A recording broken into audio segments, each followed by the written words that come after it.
ที่นิยมสมพรอีหลีแต่โบราณกาลมาแต่พูดอุปสรรคโมเป็นว่ามือหนึ่งวันเดียวนี่แต่พุทธกาล2,000 กว่าปี แต่พระเจ้าพิมพิสารผู้นะมาน่ะเจ้าพิมพิสารคู่กับ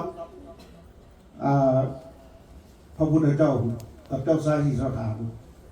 ว่ามันมือหนึ่งวันเดียวเลยมันเกิดขึ้นมานี่แล้วให้เขาก็ต้องเก็บกรรมเอา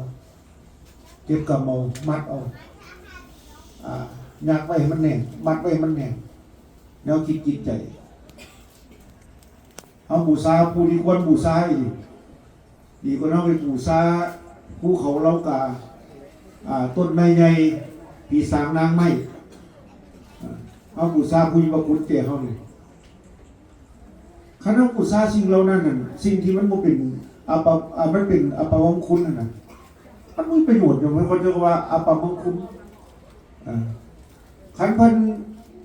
เอาบูชาผู้มีพระคุณนี่คือว่า